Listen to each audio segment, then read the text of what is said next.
Antônio, mais uma semana de muitas discussões em torno de aumento de combustíveis, em torno de vota ou não reformas, auxílio emergencial. Nos resuma esse momento, se a gente tivesse que fazer um retrato desse momento, como é que a gente ilustraria esse retrato, Antônio? Muito bom dia, amigo. Bom dia, Alex. Prazer estar contigo, prazer estar aqui no Conexão de novo. Se eu tivesse que eu não quero me meter a fazer análise política, né? Isso o Pires já fez com maestria. Não vou me arriscar no terreno pantanoso. O que eu posso te dizer, como mero telespectador, que a única coisa que eu vi essa semana é sobre a prisão do deputado, isso aí que falou um monte de bobagem.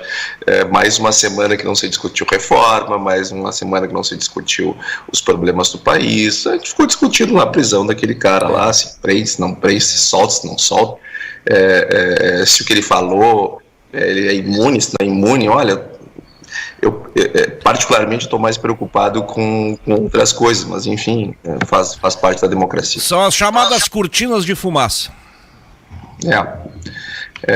De fato, a gente vai vivendo desses sopetões, desses arroubos, né? E o tempo vai passando e a gente termina não fazendo aquilo e enfrentando o que precisa ser enfrentado. Antônio, o que a gente precisa enfrentar com mais rapidez, com mais urgência nesse momento, amigo? Eu acho que é a questão tributária. Tem muitas pessoas, né? O meu presidente, o Gedeon, por exemplo, já pensa um pouquinho diferente. Ele acha que a primeira coisa que tem que fazer é a reforma administrativa, para saber primeiro qual é o tamanho do problema, né? Diminuir o tamanho do Estado, enfim, fazer a reforma administrativa para depois, então, nós sabermos a exata conta que nós temos que pagar. É um pensamento absolutamente respeitável e é por 1 milímetro que eu não me alinho. Eu só não me alinho porque acho que a reforma tributária ela precede, porque uma coisa não me parece ter a ver com a outra. A reforma tributária, tu não discute a carga, tu discute a forma de pagar impostos. Mas por que eu trouxe essa questão, né? Porque ambas reformas são absolutamente para ontem e necessárias e a gente não sabe nem qual escolher. Tanto é que, não, eu acho que é essa, eu acho que é aquela, é tão importantes que ambas são. Independente de qual avançar primeiro, tanto faz. O importante é fazer uma delas. E nós aqui discutindo a prisão desse deputado, que eu nem sabia que existia, para te falar a verdade. Esse cara se tornou famoso, viu? Acho que até vai aumentar a votação dele, porque eu mesmo nem sabia que esse ser humano andava vagando na terra. Quem dirá que ocupava uma cadeira, um assento dentro os 513 assentos que nós temos na Câmara Federal, para nós vermos como nós temos assentos demais lá, talvez 250, 300 já bastasse. E Antônio, como o Fux fez, né, esse deputado, como é que é o nome dele? Claro, de forma bem proposital, né, quando foi referendar por parte do Supremo a decisão do ministro Alexandre de Moraes. Antônio, quando se fala em reforma, a gente também teme o seguinte, né? Que reforma é essa que a gente quer? Por exemplo, vamos pegar a tributária, né? Que reforma é essa que a gente precisa e que reforma é essa que de fato virá para a população? O que tem de integral e o que tem de meia-boca, o que tem de necessário e o que tem só para inglês ver? Se nós tivéssemos feito a reforma tributária, provavelmente o presidente não estaria nessa sinuca de bico que se encontra agora. Talvez a gente não tivesse passado essa semana também por toda essa problemática da questão dos preços dos combustíveis, porque pagar o que a gente paga de impostos sobre os combustíveis é de fato um desalinho tributário. Foram escolhas que nós fomos fazendo ao longo do tempo, principalmente no passado. Eu até posso e quero falar sobre isso, para entrarmos no problema de fato dos preços dos combustíveis, mas já adianto que se nós tivéssemos feito uma reforma tributária, por exemplo, nós não estaríamos preocupados com isso. Da mesma forma, como se a gente já tivesse feito uma reforma tributária e puxando para um público que assiste muito o programa, que o teu programa não é só rural, ele é urbano também, as pessoas apreciam muito o teu programa, mas o nosso público, aquele do qual eu faço parte, o público rural, nós temos um convênio 100 que está sendo discutido no CONFAS e que foi empurrado para março. O convênio 100, para quem não lembra, é o que permite a isenção tributária sobre os insumos agropecuários, e isso é uma gambiarra, porque não se tributa produção, isso é uma coisa óbvia, nenhum sistema tributário que se preste tributa a produção, tributa a ponta, lá quando está pronto o produto, mas o meio, a produção não, então não se tributa fertilizante, químicos, sementes, essas coisas não se tributam, em lugar nenhum do mundo, tá? Nem na Argentina fazem isso, e olha que a Argentina faz bobagem no atacado e no varejo, mas nem na Argentina fazem isso. Então, nós estamos à beira de perder um convênio que nos dá isenção. Se nós tivéssemos feito reforma tributária, eu não estaria dormindo todas as noites pensando nesse convênio, por exemplo, que por enquanto é uma coisa que tira o meu sono, mas se ela não for renovada, vai tirar o sono de 100% da tua audiência, né? Então, a gente fica sempre correndo atrás de apagar focos de incêndio, porque nós temos um sistema, as regras do jogo, o tabuleiro sobre o qual nós produzimos e nós trabalhamos, é ineficiente, é ruim, ele é pernicioso. Então a gente está sempre tomando medidas, muitas vezes não são medidas, são desmedidas, porque as regras do jogo são ruins e a gente está sempre correndo atrás. Pois é. Essa questão dos combustíveis, ela tem uma composição aí impressionante, que a maior parte, me parece, é feita realmente por imposto. Eu falo do preço dos combustíveis. Eu gostaria de entender, Antônio, por que os combustíveis eles aumentaram tanto de valor nesses últimos tempos? Assim, a gente sabe que isso é preço internacional, né? E até que ponto, na tua opinião, isso influencia também na Petrobras, essa, digamos, intervenção branda que está sendo feita nesse momento? Bom, então tem duas eu repartiria tuas perguntas, né, em duas, e são duas perguntas que se conectam, mas são coisas bem diferentes e profundas. Eu ainda colocaria uma terceira. Então, tu estás me perguntando por que o preço é alto no fim do dia? Por que o preço vem aumentando? E a terceira é o porquê, se a forma, né, como a comunicação institucional, ela foi adequada. Me parece que são duas coisas, mais uma que eu acrescentei, que tu perguntou por que o preço está subindo, e eu quero falar também do porquê que o preço é o que é, né, ou seja, de maneira estática e de maneira dinâmica. Eu vou começar contando uma historinha. Em 2013, a ex-presidente Dilma Rousseff foi à TV e essas coisas a gente precisa lembrar, tá? Não estou aqui falando isso para espizinhar a ex-presidente Dilma, não. Eu estou aqui para justamente trazer a memória dos fatos, para que a gente erre em coisas diferentes. A gente escolha coisas novas para errar, a gente não erre nas mesmas coisas como sociedade.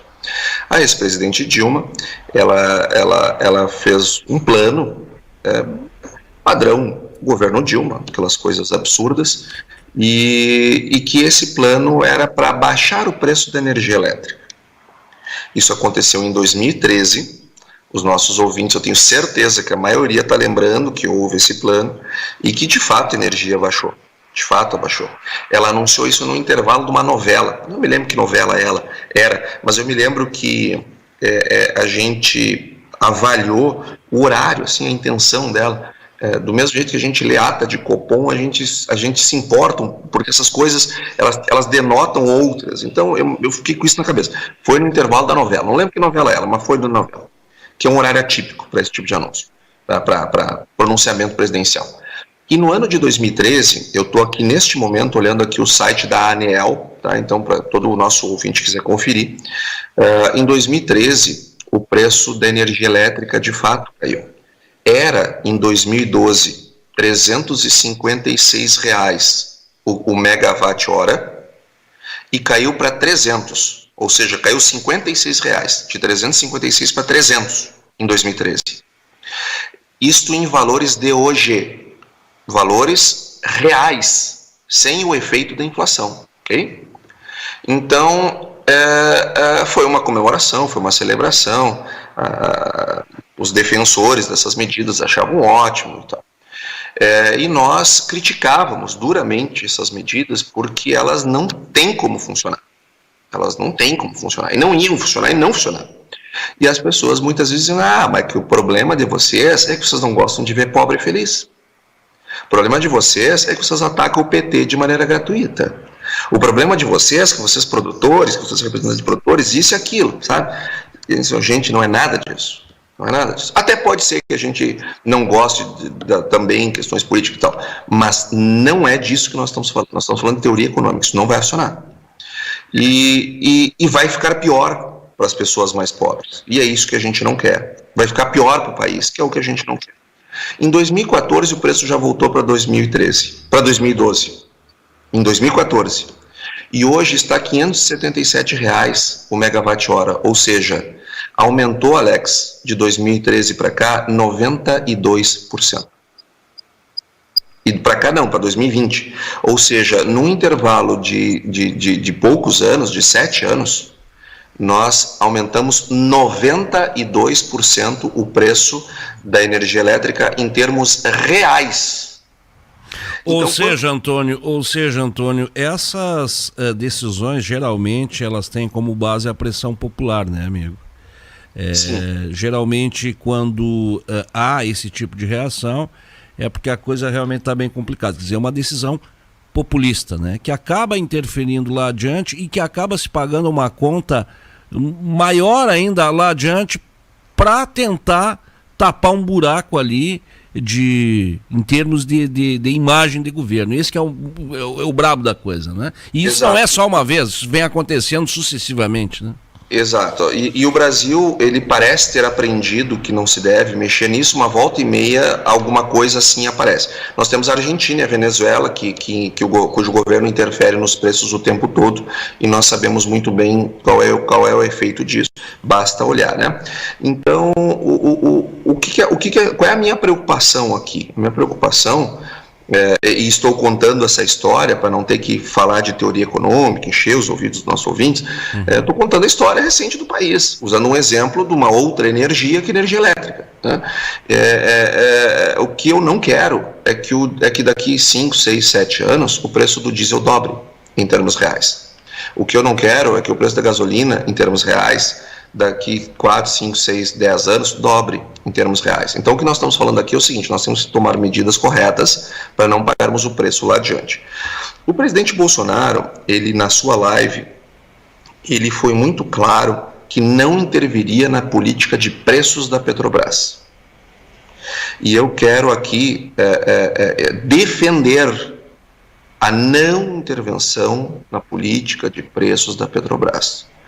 Tá subindo, meu amigo, tá, mas quando estava caindo o preço do petróleo, e que caiu o preço dos combustíveis, e que caiu o preço do diesel, nós não intervimos na política de preço da Petrobras. Então a gente não pode ter uma visão que quando as coisas sobem eu vou mexer, porque não existe o mexer, de algum lugar o dinheiro vai sair. De algum lugar vai sair. Então eu contei essa história da energia elétrica para dizer que eu sou totalmente contra mexer na política de preço da Petrobras, porque vai ficar pior se fizer isso. E Antônio, nem ficou lá na energia elétrica no tempo da Dilma. E se eu não me engano... E o presidente Bolsonaro, para deixar bem claro, ele foi enfático na sua live, dizendo que não vai interferir na política de preços, mas que iria interferir na Petrobras, na instituição, na política da Petrobras.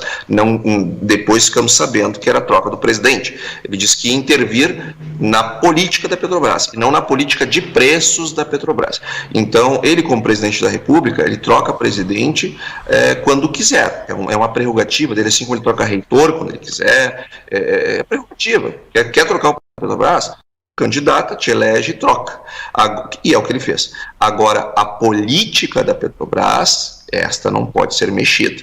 Então ele disse que não iria mexer, e eu estou aqui defendendo que não mexa, porque se mexer vai ficar pior. Então, e eu tenho certeza que ele vai ser bombardeado por todos os lados, sobretudo pelo pessoal do Centrão, para intervir na política de preço da Petrobras, porque essas pessoas são as mesmas que defendiam o aumento, a mexida lá no tempo da energia elétrica. E eles não têm compromisso nenhum com o país que não seja suas próprias reeleições, medidas populistas, demagógicas, cujos efeitos são bons eleitoralmente para eles no curto prazo, mas e no longo prazo ninguém lembra que lado eles estavam, né? Então, é disso que nós estamos falando. Antônio, a mexida dele na presidência não significa necessariamente mexer nos preços, mas para um bom entendedor, meias palavras eu acho que servem, né? Quer dizer, tu não mexe na política de preço, mas tu troca o presidente. Agora, será um rasgo do discurso, né? Porque o presidente Jair Bolsonaro sempre defendeu a liberdade de mercado. E a Petrobras é uma empresa privada, é uma empresa que trabalha, é uma estatal, mas que trabalha com as regras do mercado internacional. Então será bastante complicado. Antônio, nesse momento, qual é o impacto desses valores dos combustíveis na nossa economia, na nossa produção? Bom, os combustíveis, eles têm, a gente chama combustíveis, a gente costuma dizer que combustíveis têm um caráter explosivo do ponto de vista inflacionário. Por quê? Porque em tudo vai combustível. Tudo vai combustível. Todas as atividades humanas consomem combustível. Seja para...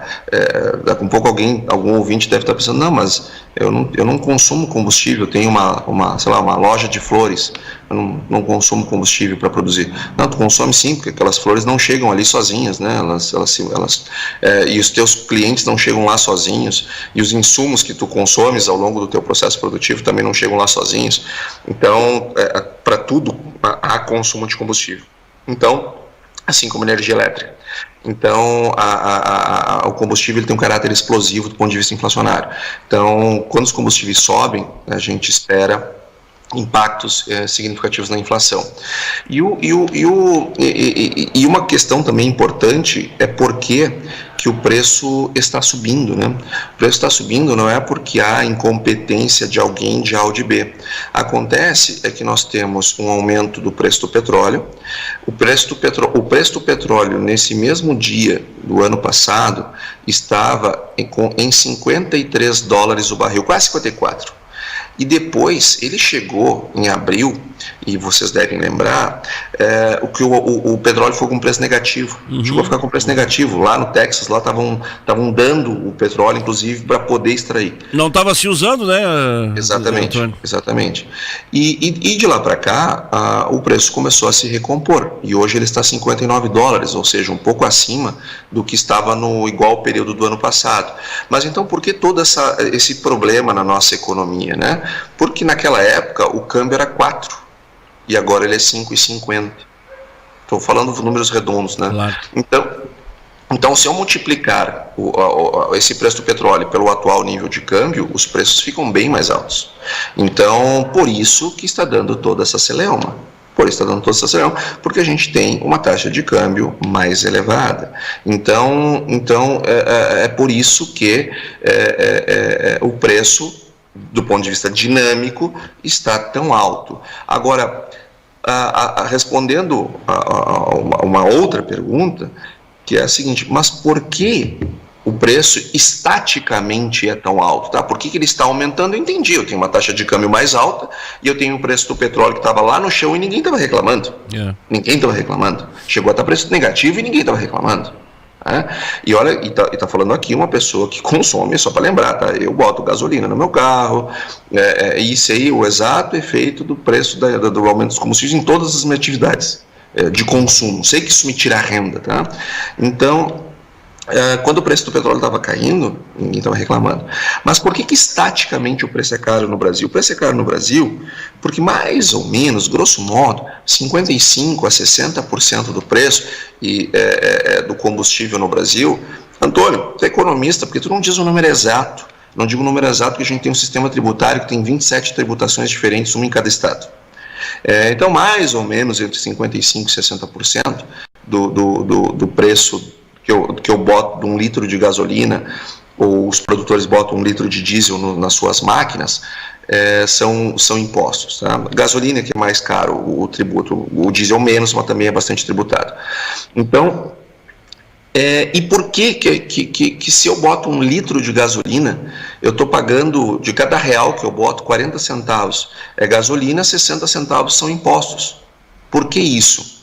Porque ao longo do tempo, nós fomos... O combustível, ele é um produto fácil de tributar. É um produto fácil, porque eu tenho a Petrobras, eu tenho lá meia dúzia de distribuidoras autorizadas pela Petrobras, e tchau. Então, se eu controlar essa meia dúzia, eu controlo toda a tributação sobre combustíveis do Brasil. Então, é fácil tributar e muito difícil sonegar, talvez impossível. Então, eu vou lá e vou botar, e é um produto de consumo diário, e é um produto de alto consumo. Então o que eu faço? Eu vou botando cada vez mais tributo lá. Uhum. Aí eu começo a fazer medidas assim, não, eu quero desonerar a cesta básica. Dá um exemplo. Tá, mas eu preciso onerar em algum lugar. Bota nos combustíveis. Eu quero desonerar os remédios. Bota nos combustíveis. Eu quero desonerar não sei o quê. Bota nos combustíveis. E assim a gente foi botando, né, sujeira debaixo daquele tapete ao longo dos anos. E por que eu estou dizendo isso, Alex? Porque se nós resolvermos desonerar o PIS/COFINS dos combustíveis, vai ser tributado noutro lugar. Uhum. Ponto. Não, Antônio, não vai. Vai. Uhum. Vai. Tá? E vai pela mesma razão que não existe Papai Noel. Tá? Não existe a menor possibilidade do governo federal ficar sem essa arrecadação. Zero chance. Uhum. E que não significa bastante, né? Imagina essa isenção de PIS e COFINS sobre o diesel e sobre o gás de cozinha, é isso, né? O gás de cozinha fica permanente e os combustíveis fica por 2 meses. Não existe a menor possibilidade do governo, se ele retirar por mais de 2 meses a tributação, não ter que buscar noutro lugar. Então o que acontece? As pessoas foram ao longo do tempo, os governos foram ao longo do tempo, enchendo os combustíveis de tributação. E hoje isso ficou muito pesado. Então, o que acontece? O presidente, o governo, me parece olharem para o lado correto, que é o tamanho da tributação sobre os combustíveis. Então, quando eu vi a live lá do governo Bolsonaro, me deu um alívio quando ele disse que não ia mexer na política de preços. Bom, então o que ele vai mexer? Na tributação sobre os combustíveis. Bom, então ele está olhando para o lado correto. Depois eu vou entrar se a demissão do presidente, se a troca do presidente me parece adequada ou não, tá? Eu já vou dizer que não, da forma que foi. Mas antes de chegar lá, eu acho que o presidente ele olhou para o lado correto, ou seja, o problema está na tributação. Só que fazer coisas como, eu vou tirar o PIS/COFINS. Governadores, façam alguma coisa aí para diminuir os tributos. Nós, de novo, caímos na mesma armadilha. Temos um terreno absolutamente pantanoso, cheio de minas, onde a gente pode pisar numa delas, e ao invés da gente sair desse pântano minado e ir para um gramado bem plano, sem nenhum buraquinho, parece um campo de futebol, que é fazer uma reforma tributária, a gente vai lá e tenta dar um soluço. Que é justamente tentar encontrar medidas que a gente sabe que não vai funcionar também, porque o governo federal, com o déficit fiscal que formou em 2020, é impossível o governo ficar sem essa receita. Ele não pode ficar sem receita e não deve ficar sem receita por uma questão de equilíbrio fiscal. Se ele abrir mão dessa tributação e ampliar o abismo fiscal, nós vamos daqui a alguns anos ter uma carga tributária ainda maior, porque além de ter que pagar essas dívidas que estamos formando, ainda vamos ter que pagar o juro sobre o qual estão incidindo, sobre o qual a dívida está sendo incidida. Então, nós precisamos entender que não dá para resolver com simplicidade. Se eu sou o presidente Bolsonaro, ou se fosse um dos seus assessores, eu certamente faria o seguinte: olha, vamos pegar essa reforma tributária ou as propostas que estão sendo discutidas e vamos trazer luz para elas sob o discurso justamente de mexer no preço dos combustíveis. Mas vamos aprovar a reforma tributária. E vamos tirar esse peso todo dos combustíveis, que vai sair mais barato lá. Vai ser mais barato lá. Lógico que vai ser redistribuído, mas vai sair os combustíveis mais barato lá. Vai ficar melhor para todo mundo. Só que, lógico, isso precisa de um consenso com o Congresso, enfim. Acho que o momento é bom, afinal de contas, está aí eleito o presidente do Congresso, da Câmara e do Senado, que o presidente Bolsonaro queria. Antônio, muita participação aqui do pessoal, e a gente, na medida do possível, depois a gente vai passando. Eu queria entrar, Antônio, eu acho que ficou bem claro esse diagnóstico que tu fez, eu acho que ficou claro as soluções também, eu acho que qualquer intervenção ela é muito complicada e qualquer tipo também de isenção tem que haver uma compensação e ela virá de um jeito ou de outro. Mas eu gostaria de entrar, Antônio, até para a gente ir encaminhando aí a nossa conclusão, em relação ao agronegócio. Nós tivemos um setor tendo a sua rotina completamente mudada em 2020, com o advento da pandemia, né? Atravessamos um ano, eu acho que de forma muito altiva, apesar das perdas aqui no estado, enfim, mas foi muito bom para o agronegócio como um todo no Brasil. A gente abre esse ano bem diferente do ano passado, Antônio. Se nós formos analisar, a gente vai fechar um ano agora de pandemia no Brasil, com o surgimento do primeiro caso e depois os fechamentos, enfim. Mas a gente abre um segundo ano, ainda sob essa crise, mas pior, com uma população, boa parte dela, empobrecida. Te pergunto, Antônio, se quais são as peculiaridades que tu vê e as diferenças que tu vê em relação, e eu estou me referindo logicamente a consumo também, versus agronegócio, consumo interno e exportação, mas principalmente no que se refere à questão da comercialização interna aqui dos nossos produtos e o que isso vai significar lá adiante, amigo? Eu acho que internamente nós vamos ter uma recuperação do consumo lenta, porque tem aí um auxílio emergencial, tende, né, a ser menor e melhor calibrado para as pessoas que vão recebê-lo. Logo, isso deve ter um impacto menor em termos de consumo. Por outro lado, a gente deve ter um crescimento econômico mais substancial em 2021, até porque vamos crescer sobre uma queda, né? Fica mais fácil, e isto deve gerar um aumento do consumo. Só que crescer através da economia é a mesma coisa que ampliar, do que melhorar o corpo a partir dos exercícios físicos e não tomando anabolizante. Leva mais tempo. Então nós vamos ter uma recuperação lenta do mercado de consumo doméstico, mas eu imagino que nós vamos ter lá fora um aquecimento ainda maior do que nós tivemos em 2020. Nós devemos ter mais demanda ainda do que nós tivemos em 2020, sobretudo com esse câmbio, que se está aumentando o preço do petróleo, também está aumentando o preço da soja, está aumentando o preço do arroz, está aumentando o preço do milho, está aumentando o preço do boi. Quem sabe, o que vocês acham de uma intervenção no câmbio, hein? Para baixar um pouco o preço do diesel? O que será que aconteceria com nossas commodities? Então, vamos pensar bem antes de responder. Nós devemos ter uma demanda muito forte lá fora e tudo indica até este momento que nós vamos ter um ano muito bom em termos de preços para tudo em 2021. O que me preocupa, por outro lado, é que os custos de produção eles vêm subindo dramaticamente.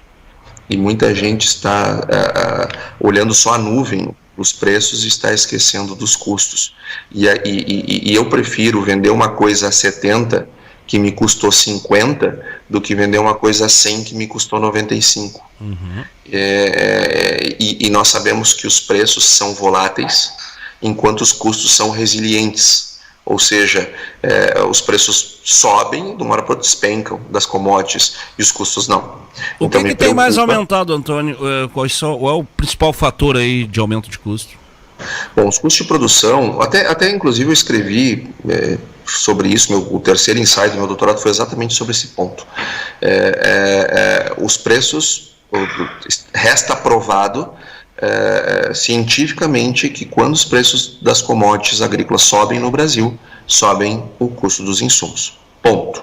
Isso acontece porque nós somos uma economia fechada e não temos liberdade de comprar insumos onde a gente quiser. E não são os distribuidores de insumo, quero deixar bem claro, tá? Nem as concessionárias de máquinas, não são eles. É quem vende para eles que tenha essa força, esse poder de fazer essas manobras. Além do mais, nós temos nós temos os preços lá fora estão subindo bastante, e uma taxa de câmbio mais alta. Então, tudo isso proporciona o aumento de custo de produção. Mas a gente deve ter um ano muito bom, Alex. Eu acredito que a gente vai ter um ano muito bom, contanto que a gente colha. E anos bons exigem das pessoas, dos gestores, muita serenidade, muita cautela, muita sabedoria. Porque quando a gente está num ano ruim e estamos com um problema, geralmente a gente não tem muito o que fazer, não tem alternativas. Mas nos anos bons, a gente está cheio de alternativas. Quem sabe guardar algumas alternativas para quando vierem os anos ruins, porque eles virão, fazem parte dos ciclos agropecuários. Então, nós temos que ter muita sabedoria a usar esse ano bom, porque ele fará muita falta quando vierem os anos ruins para aqueles que não se prepararem. Preço se mantém ou melhora ao produtor? Eu acho que soja melhora. Em relação ao ano passado, em relação a esse momento? Em relação ao ano passado até. Eu acho que soja melhora. Talvez a gente veja uma coisa esdrúxula esse ano, como faltar soja nos Estados Unidos. Os Estados Unidos têm que importar. O inverno americano está sendo bastante rigoroso. Isso pode, inclusive, comprometer, atrapalhar o desenvolvimento da safra 22, que entra lá no final do ano. Poderá ter problemas, inclusive, dos Estados Unidos ter que importar. Se os Estados Unidos tiver que importar, para importar de quem? Do Brasil, que está com estoque zero? Pois é. Mas já tem um comprometimento com a China também, né? Exato. Acho que o arroz, ele ser melhor do que o ano passado, acho que é querer demais, né? Mas se for igual ao ano passado... Não, ele vai ser melhor do que o ano passado porque ele vai arrancar de um patamar bem melhor que o do ano passado. Então, na média do preço do arroz esse ano de 2021, a gente imagina que a média será melhor do que 20. Mas não sei se vai atingir os picos que atingiram lá em 2020. Também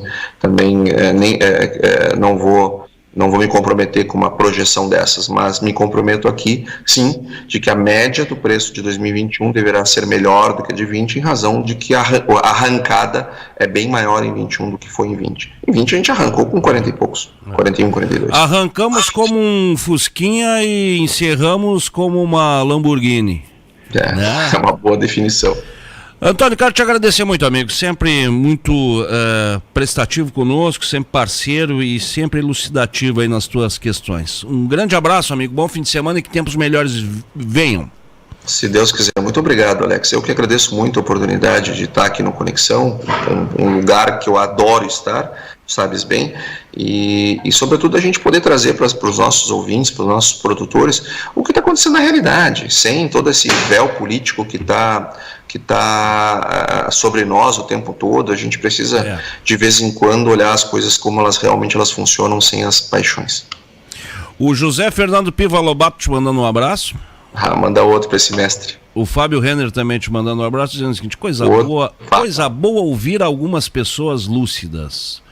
O Antônio é um deles e o Zé Carlos é o outro, diz ele. Que legal. Também temos aqui... Depois eu vou passar os outros recados. Antônio, grande abraço. Um abraço no Enzo aí por mim. Obrigado, será dado. Ele ouviu, inclusive. Esse aí, olha. Vamos ver se ele vai mexer com números também, né, Antônio? Porque isso aí não é coisa como... Agora, se for igual o pai que passe as coisas aí de maneira que todos entendam, já vai ser, olha, um baita de um profissional. Um abraço pro Alex. Fala. Muito obrigado e abraço. Agora já tá com voz de adolescente. Quando eu vi ele aqui no nosso trabalho, ele tinha voz de criança ainda, hein, Antônio? Tá trocando a voz, tá um sarro. Abração, amigos. Outro. Agora são 10h01.